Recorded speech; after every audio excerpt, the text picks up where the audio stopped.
All right, so here's some of my trades today. Um, so I think MU was my first trade. Started the morning late. Um, so I did like MU already. Like we had all been watching MU. It was strong. Did make some big wicks, but the difference between this is that these big wicks, we didn't get a continuation. I mean, we did get this sort of gap down, but you can see how it came back in. So that sort of negates the wicks a little bit. And then today, even after yesterday's strong day, we gap here and then it's strong. So it was sort of a breakout day. Um, you can see right here, this 87 area was like a great breakout, which was, yeah, like a couple of these days high. So it was yesterday's high. So you get a really nice breakout. And then the next level was here, which was, whoops. Oh man, my thing is messing up. 87. Oh yeah. So right here. So this was the highs of those wicks right here. So you got a breakout of yesterday, nice compression, and then a breakout. So I missed that trade though. And okay, so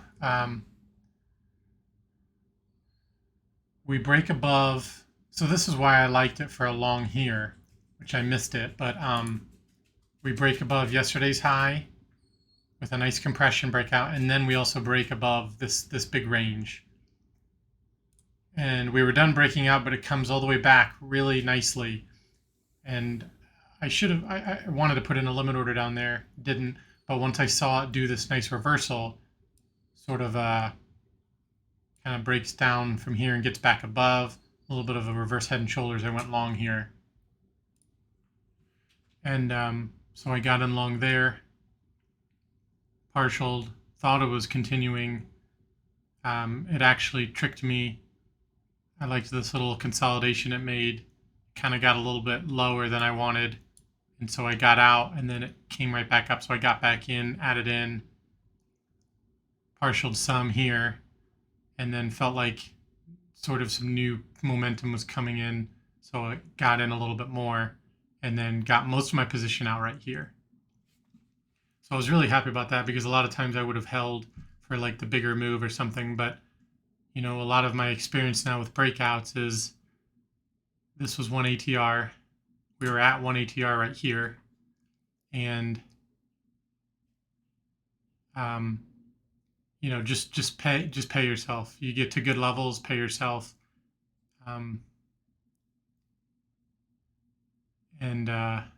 Yeah, so that's pretty much it. So let's move on to the SPY, which was pretty crazy. So there was a lot that we were seeing,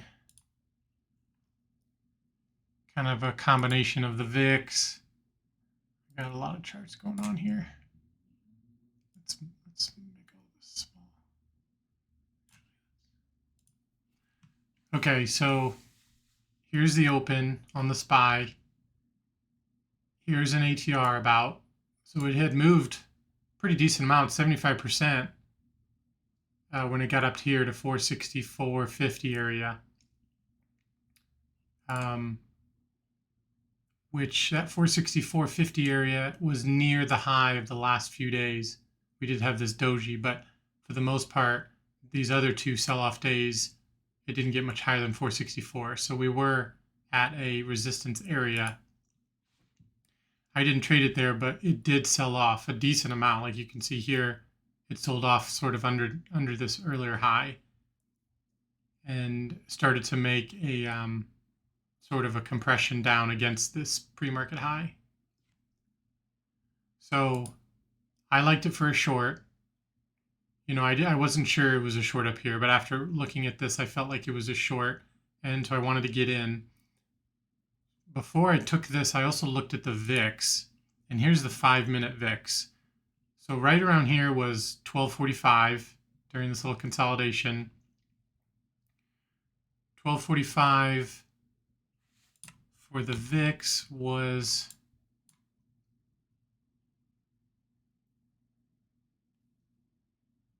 I guess it was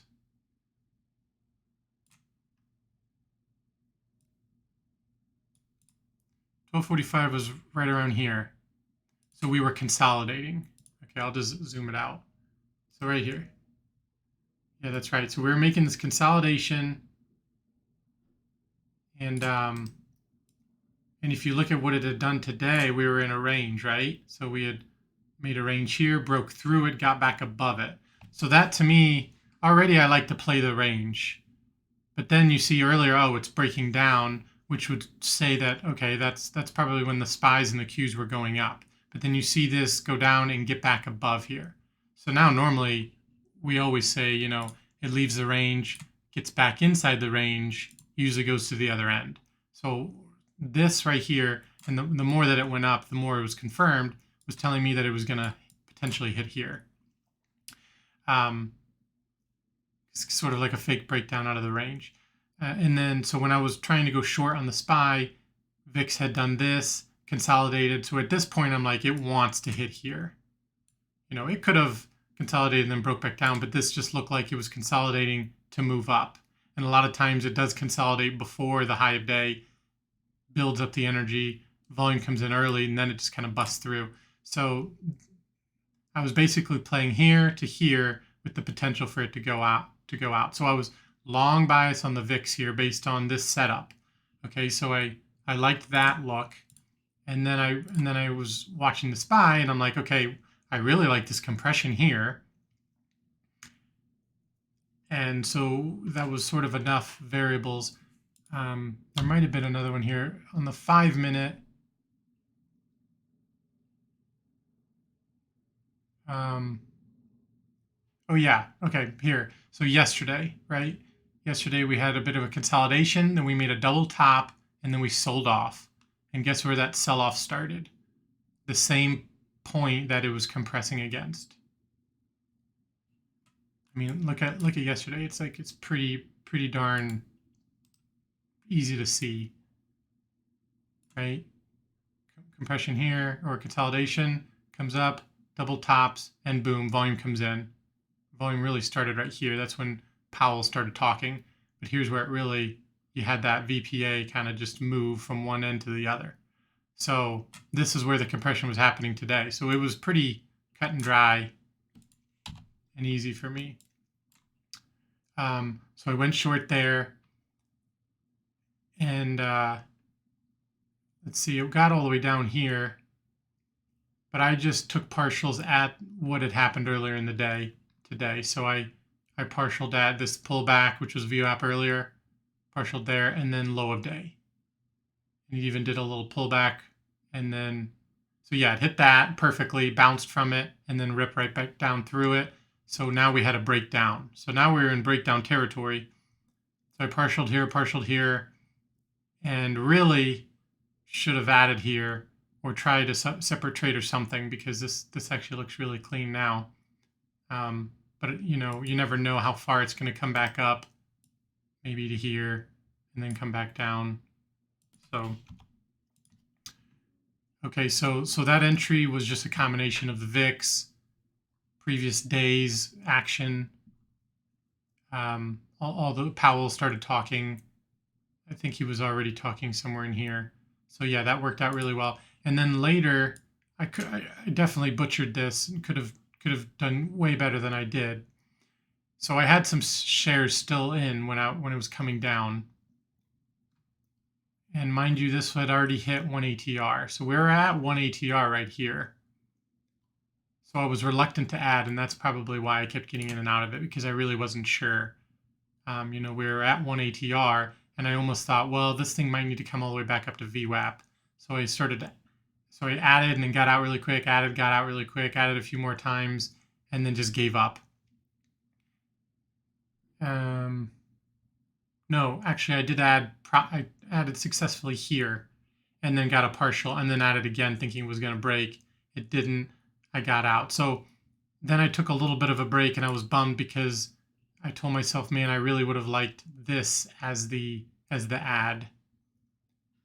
And that's where you just have to be a bit more patient with your ad. So, okay, so I liked it here for the ad, missed it, and just sort of watched it start to sell off again. And it consolidated, and I felt like it was preparing to break low of day again. I also watched the volume really kick in here. So volume kicked in here and then pulled back.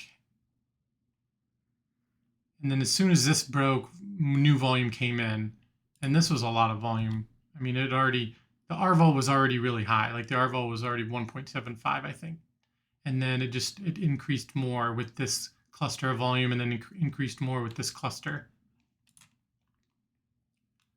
So seeing that worked out well, and that would have been the ideal ad or start of a trade, I got in here in the consolidation and got in again for the break, held, it worked, partialed some at low of day. Wasn't sure if it was actually going to break. It did. And so I added in a bunch of times and got really heavy and ended up making just a really big trade, and really just rode this momentum down. I mean, the idea was that, sure, it was overextended on the ATR, but we had super high RVOL. We had clusters of high volume continuing as it was just making its way down. It just did not tell me that it was going up. It told me that it just had a ton of volume and pressure and compression on the way down. So I was pretty short bias. So got in really heavy on this, and this was a whole nother, last hour of just selling. So just partialed all the way down, trying to add when I could too, because I just felt like just the volume just kept increasing. So I made a lot here. It finally pulled back and consolidated. I tried an ad here on the top of this consolidation, didn't work. Tried it again, didn't work. And then one more time, liked it up here. So I got in short. That worked, partialed some, and then I got really heavy again with the idea to come back down here to low of day, kind of play this consolidation range. It just stair-stepped all the way down, boom, kind of fought it a little bit again, and then shorted again. So really I was just playing these small levels intraday, and you can do that when there's a ton of volume. When you're in chop or you're in a slow part of the day, or you can't do it as well. But when you're like legit, you're breaking out, you're going down or you're going up, and there's increasing volume, every level that is created, especially within a 5-minute, 10-minute, 15-minute range, you can play those levels. You can short here, partial here. If it breaks, get out, wait till it comes back in, etc. And the volume just kept continuing, which just made these levels stronger. And or, if volume kept coming in, it could break it. So that was sort of my idea, was really just feeling the VPA and the compression and pressure here as it was going down, and just really just scalping it. But I think it all really started really well there. And yeah. Real quick, I also just wanted to go over my options trade on IWM. I've been doing options a lot this month, and I've had some decent winners on selling options, but I've had some that I got scared of, so I kind of got out early, or some that didn't work out. It's also because I didn't know what I was doing. But there's this one on IWM that I think is really cool that I want to go over really quick. So we liked this range here for a while. Everyone was talking about it on Twitter. We finally got the breakout, and we were bullish here. So I wanted to do some options on IWM. So IWM was pulling back, right? And we had sort of multiple areas of support here, sort of this area of 230, and then the one up here, which was the next best one, 235 or 234. So right around here, I bought some sold some options for down here, and I got a pretty good premium for it. So I sold options down here, expecting price not to come down here. So I made a premium, and because it was selling off, that probably increased the premium a little bit. I wouldn't have made that much once it was going up here. So I did that, but I set up another option to mitigate the risk, or to defend against it if something like this happened. So I did two options. I sold a put down here for 210. Actually, should have done it lower, 209, but for 210, made premium on that. And just in case, I bought another put just below it, the next one at 209, which goes up in value if price goes down. So I had to pay for that. So the difference between those two is what I made right away. But then as price started coming down, the values of these changed. So the put that I sold was getting crushed, and so I got out of that one. So that I was scared that one was going to have me called away to buy those 100 shares. So I got out of it in here and lost some money on it. However, the put that I bought just below it, I held on to that.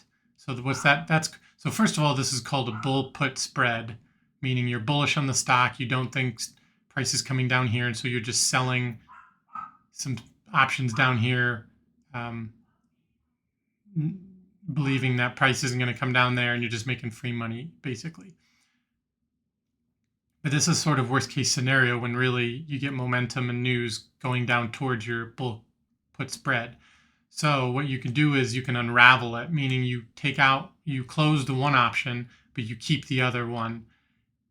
So I kept that put that I bought because it's been increasing so much, and the severity of this move down here, basically coming down this whole range in just a matter of days, has increased that put so much to where I'm probably making 6 or 7 times what I was going to make on the bull put spread. So I was only going to make like $50 on it. However, now I'm going to make anywhere from $400 or more on it. So that's pretty cool. So it just shows how there's two different ways to do. There's multiple ways to trade these options. I mainly just wanted price not to come down here, and I just make that easy premium. However, if it is this severe and you are scared and it's hit multiple supports and broken through multiple areas, and you think it really is going to continue down, you can unravel it, and then you can make money the opposite way through the sentiment and the momentum down. So that's pretty cool about that. But I kind of got lucky with that. I mean, I learned how to do it through videos and stuff, but this is probably, I don't know if I'll ever doing this good for a while, but sort of by accident. But it does show, if you have a good technical analysis that you really understand and you really see a fake breakout, we know that when we get a fake breakout, we get a knee-jerk reaction, opposite reaction to go back down to the other end of the range. And so that's what happened. If I could have done it even better, I might have, when it got right around here, that's when I would have gotten out of that put that I sold. I wouldn't have lost as much because I sold it here and I'd lost a little bit more. Yeah, so that's it. Thanks.